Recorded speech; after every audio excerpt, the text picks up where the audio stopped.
Church. Hey, it's Lance. I hope this video finds you well in the uncertainty of the past couple of days, or really just this wild week as it pertains to the coronavirus. I know all too well that your social medias, your Instagrams, Facebooks, your emails, all of it has just been inundated with information and noise around this coronavirus. But we felt it was really important at this point to share with you a plan for us as a church and what we're going to be doing over the next couple of weeks. If you're unaware, Governor Newsom of California just last night gave us a shelter-at-home restriction. So what he and the rest of our government is asking us to do is to stay at home at all costs to help stop the spread of this virus and to keep those people who are vulnerable and at danger because of this virus safe. So we as a church, we want to respond in love and humility to what our government is asking us to do. And so with that being said, and it wasn't an easy decision, but we've decided as a church to suspend all of our in-person gatherings over the next couple of weeks. That means our Sunday service and our Table of 8 gatherings will be postponed, even though we had just launched those and we're so excited. They're going to have to wait until we have some more clarity and wisdom from our government surrounding the coronavirus in San Diego. But what that does not mean is that does not mean we get to stop being the church. I think in this moment, with its crisis, with the tension that's going on in our city, God is calling us out as a church and asking us to find creative and unique ways to pursue one another in love and encouragement. And so we still get to be the church. There's a passage in Acts chapter 5 that I love and just want to claim for this moment for us.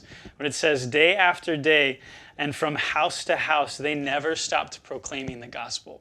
And although this might be a different and weird or maybe uncomfortable season of our church, we get to still, with faith, with trust in who God is, proclaim the gospel from wherever we are. Quite literally from house to house in this season as we're social distancing and staying at home.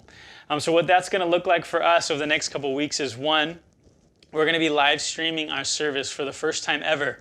This is really exciting, and we also need some grace, so be praying for us. But go to communion.church, and you'll find the link there for our live stream. It'll be up at 10 a.m. on Sunday, and we're going to launch or start the service at 10:15, just to give you a little bit of time to troubleshoot and join us online. Another couple of things, we'd love for you to engage. At this point, all of our lives have been just disrupted. All of our rhythms are thrown off. Kids are at home from school. You're probably working from home altogether. And so our normal rhythms and routines, or the practices or habits that we normally had, are really hard to live by right now. And so we as a church want to provide for you just an opportunity for you to really continue to follow Jesus even in this uncertain time. So we've created some resources, Pastor Dave and I, on the website. You can find the link on our homepage at communion.church as well. There'll be some meditations on God's Word. There'll be some videos and conversations, maybe podcasts, just around this challenging moment for us, and some helpful or beneficial information as we move forward as a church and figure out what it looks like to follow Jesus in this crazy moment. Some other things, we would love for you to be praying every day at noon for us as a church to all pray at the same time. So 12 noon every single day, let's join in prayer, whether it's a minute or two or whether it's 30 minutes or an hour, however much time you have, let's join in prayer as a community for our church, for this city, and for anyone who is affected by this coronavirus. And if you have any prayer requests, you're welcome to submit it online just as usual. Also, we want to still be a church that's on mission and loving our city well. And so we've put together a care team. If you want to join this team, you're welcome to click the link on the website again. But if you need help, if you need any support, if you need someone to run to the grocery store, if you need some of that toilet paper, I've got some extra we're willing to share. Don't tell my wife. But we want to support you, love you, and find ways to encourage you in this crazy moment. So if you need help, go online to communion.church, hit the link, and there's a place there for you to submit some requests. And we would love to support you in this moment. The last thing is we'd want to call you to give, to steward your money well.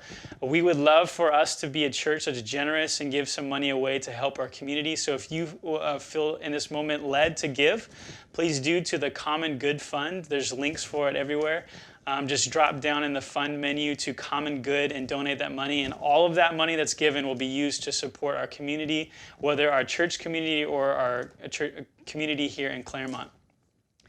And that's really all I got for you guys. I wanted to close out with just a passage from Psalms 130. And I think it's just a beautiful mark for us as a church and what we're supposed to be in this moment of crisis. So Psalm 130. Out of the depths I cry to you, Lord. Lord, hear my voice. Let your ears be attentive to my cry for mercy. If you, Lord, kept a record of sins, Lord, who could stand? But with you there is forgiveness, so that we can with reverence serve you. I wait for the Lord, my whole being waits, and in his word I put my hope. I wait for the Lord more than watchmen wait for the morning, more than watchmen wait for the morning. Israel, put your hope in the Lord, for with the Lord is unfailing love, and with him is full redemption. He himself will redeem Israel from all their sins.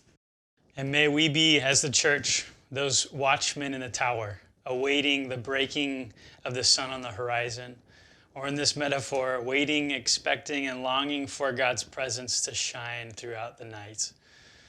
Hey, we'd love to connect with you. Stay up to date. We will be trying to figure out more and more ways to engage as a community as the time goes on. But grace and peace to you.